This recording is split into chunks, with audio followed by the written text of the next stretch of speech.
we're asking this question: is now the right time?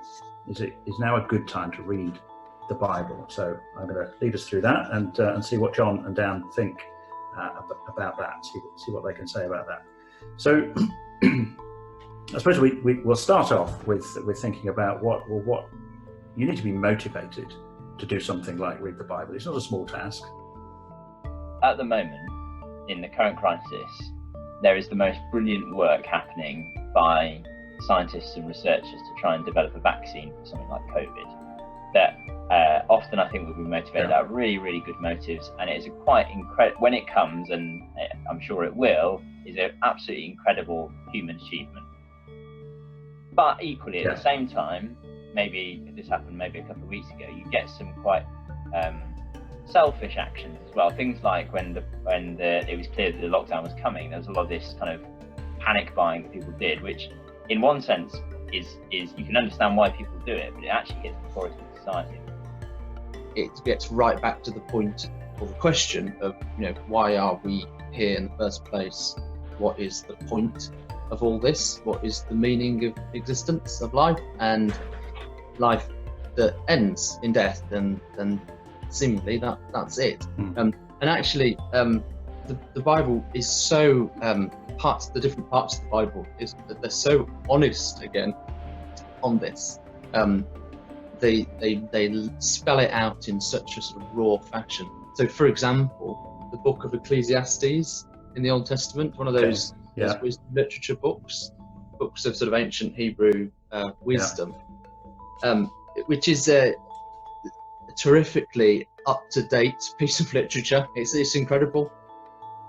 The way he chooses to speak, it would seem, and this is from a Christian worldview, either through things like nature, which everyone can access, but he does choose to reveal himself through a person in Jesus and through a book, scripture, the Bible in this instance, none of which are really coercive or anywhere near coercive. There's like a voice in everyone's ear saying, you must believe in me.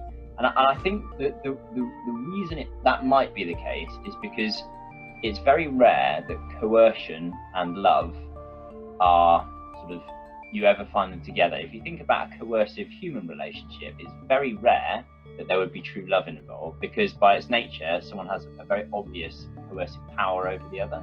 And I think given what we read and understand about God wanting a loving response, it would seem to me that the way he's designed it is so that the answers are there for people who seek after it, but it's not something he's almost, if you to use language I don't intend to use, like ramming it down people's throats kind of thing. He doesn't rise up. He doesn't try and demand his rights, demand his life. Throughout the whole narrative, he's thinking about others. He's thinking about his friends, disciples.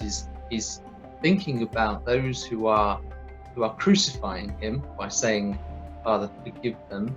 They don't know what they're doing." Whatever we make of that phrase, it's quite amazing. All throughout this, he's acting in a way which is totally the opposite.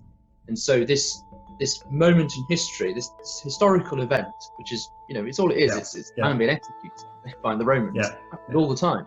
But this one sort of event in history is kind of the parceling up the whole sort of human problem and presenting the God's solution in Jesus in this little sort of few events. The yes part of your answer almost derives from the understanding of the bigger picture of what as human beings are we here for. Understanding Jesus, understanding the outworking of God's purpose in resurrection. And that just sometimes helps to put things in perspective. Precisely exactly that. And if the believers of Jesus are truly following his principles, following in his steps, there should be an awful lot of kindness going around, a lot of love, and a lot of compassion, which is a really lovely thing for a group of people to experience. And there's a definite here and now benefit in that. Exactly that. Right. Yeah. There's a survey done. I think the Guardian reported on it recently that during this period, I think it's about 1 in 4, so a quarter of UK adults have listened into a religious service, streaming or on demand or whatever, during the last few weeks in lockdown in the UK, which is a bit of a jump, I think, and 1 in 5 of those who've done that have never attended church before, ever.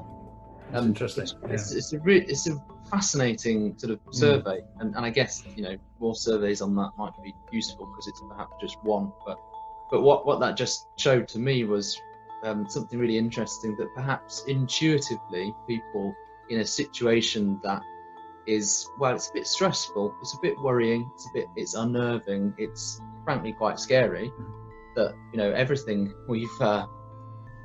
that we considered as normal has suddenly been turned on its head, and our freedoms have gone, that people have intuitively thought that actually perhaps there's something in religion that can help me through this, or, you know, turn to God.